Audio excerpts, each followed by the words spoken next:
Hola, les doy la bienvenida a la materia de técnicas de la entrevista, ya iniciando la segunda semana de todo el mes de clases que vayamos a tener. En esta semana pues vamos a tocar muchísimas temáticas con respecto a la teoría de la entrevista. Ya me conocen, soy la licenciada Jessica Palomeque y vamos a iniciar en primer lugar señalando cuáles son los objetivos del presente capítulo y claro que sí de todas las clases de esta semana. En primer lugar está explicar las implicaciones del empleo del tiempo y del espacio en el contexto de la entrevista. 2. Conocer las ventajas e inconvenientes de los diferentes sistemas de registro de información en la entrevista. Y 3. Enfatizar las actitudes personales previas que debe de reunir el entrevistador. También vamos a analizar cuáles son las competencias que ya debemos de adquirir en el desarrollo de estas clases y al finalizar esta semana. La primera es que debemos de ser capaces en preparar adecuadamente la entrevista, manejar el espacio de la entrevista conociendo los significados que se transmiten, saber cómo atender al entrevistado en los últimos y en los minutos iniciales también, saber cómo actuar ante el manejo del tiempo del entrevistado y del entrevistador, escoger el sistema de registros que mejor se acomode a sus objetivos y finalmente analizar sus actitudes básicas ante la entrevista y su cliente. Vamos a hablar de la preparación de un tema. Tiene que ver con las condiciones previas a la entrevista. Y en primer lugar, vamos a señalar qué es importante en la preparación de la entrevista. Pero antes me estaba preguntando al respecto, cada vez que hacen una consejería, ¿dedican tiempo previo a esta actividad? ¿Y también le dedican tiempo posterior a la entrevista o lo hacen de manera improvisada? Es una pregunta que la voy a trasladar para el día sábado para que todos podamos compartir las respuestas. La entrevista comienza antes de estar al frente del entrevistador y finaliza mucho después de que el entrevistado se haya marchado. Es fundamental y es un factor importante para alcanzar los objetivos propuestos de manera válida, fiable y ética. Es necesario dar tiempo a la preparación de la entrevista. Ahora que ustedes se están profesionalizando, se debe de hacer un cambio de actitud cuando se realiza la consejería y también que lo puedan realizar con ética. Vamos a tomar algunas consideraciones con respecto a la preparación de la entrevista.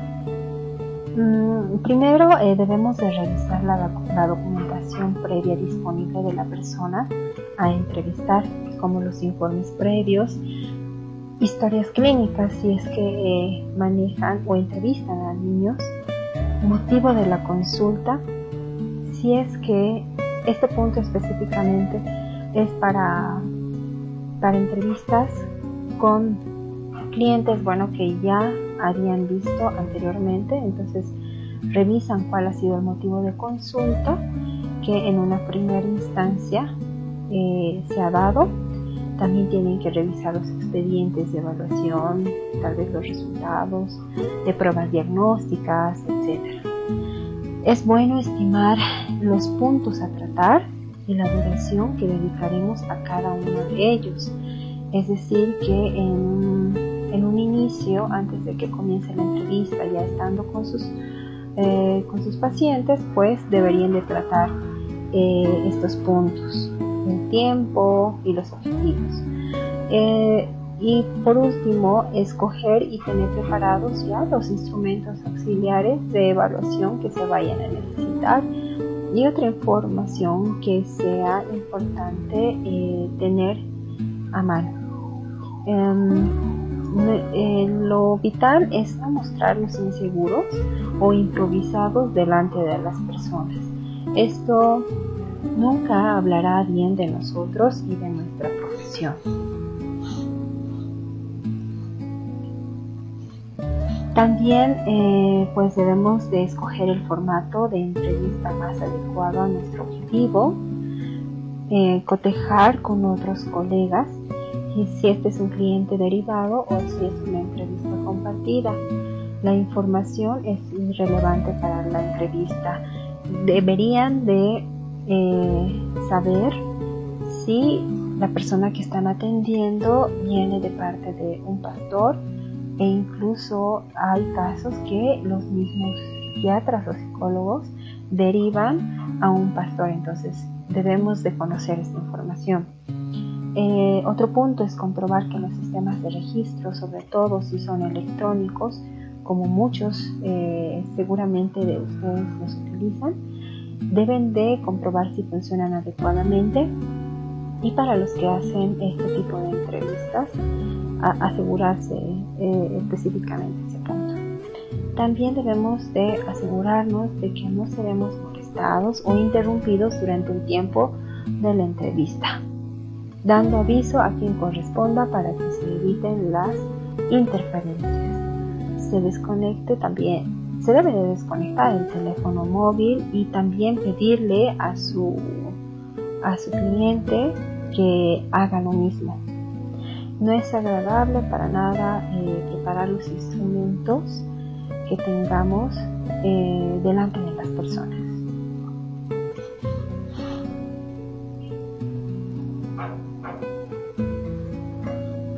¿Qué pasa al recibir al cliente?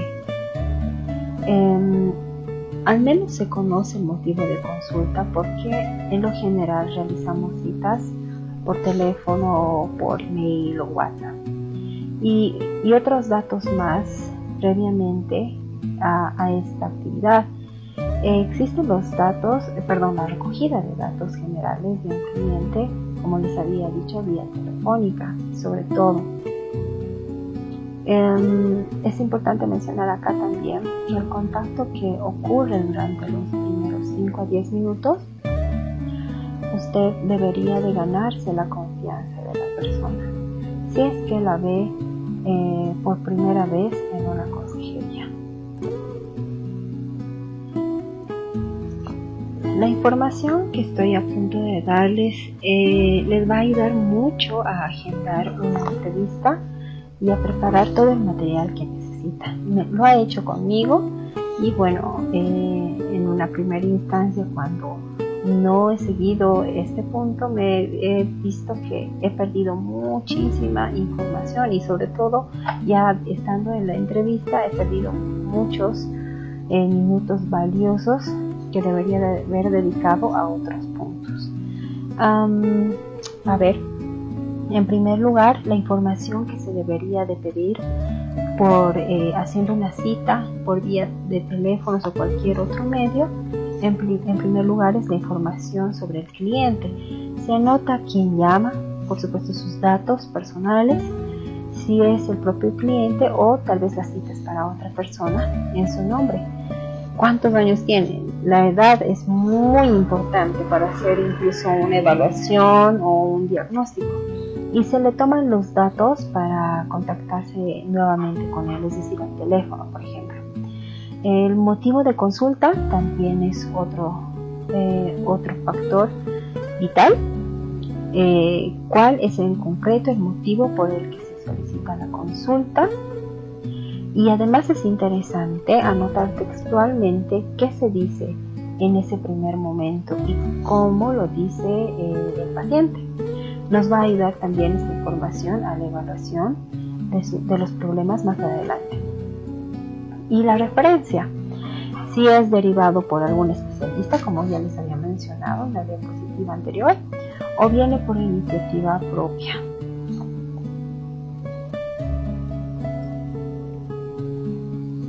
Después de la entrevista, dedicar tiempo a completar las notas que ha tomado, formular un análisis del problema consultado y, si fuera el caso, elaborar una representación gráfica que estructure la información del cliente y, bueno, también explicar y la comprensión del mismo. Se me refiero a la representación gráfica. Esto permite mejor la elaboración de informes posteriores y la preparación de las siguientes entrevistas.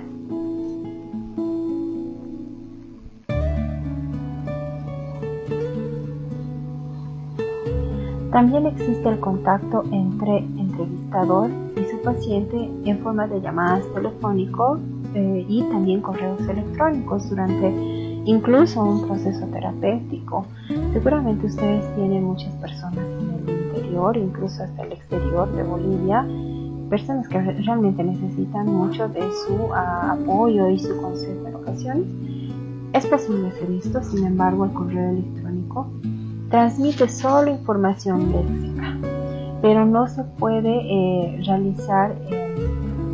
analizar más bien las variables paralingüísticas como el tono de voz, el ritmo de las conversaciones o las pausas, a todo lo que tiene que ver con el lenguaje no verbal, y bueno, transmite el efecto a través de las palabras.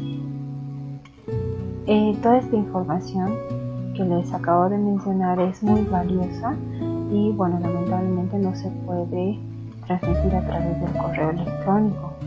Siempre que sea posible, la interacción debe limitarse a la entrevista personal, claro que con excepciones de haber comunicaciones urgentes que requieran poner en contacto del modo más directo posible.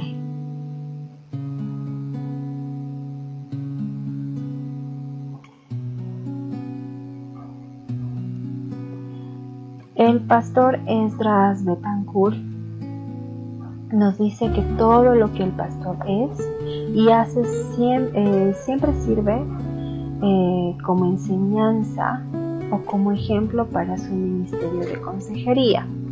El tipo de persona que él representa, que el pastor representa y determina el número de personas que tocarán sus puertas buscando ayuda. Sus motivos, actitudes, opiniones, las doctrinas que enfatiza, sus valores, todos estos aspectos, e incluso la distancia que pone entre él y las personas, su comprensión, discernimiento, empatía, entre otros factores, le van a abrir las puertas de sus feligreses. La persona hará una entrevista con usted si lo ve como una persona de confianza. Todos estos puntos y más, como ven, son importantes y habla bien del líder, que ahora se está formando como profesional y hay que hacer honor pues a ese título, si así se lo quiere decir. Todos estos factores se van a estudiar en las siguientes clases.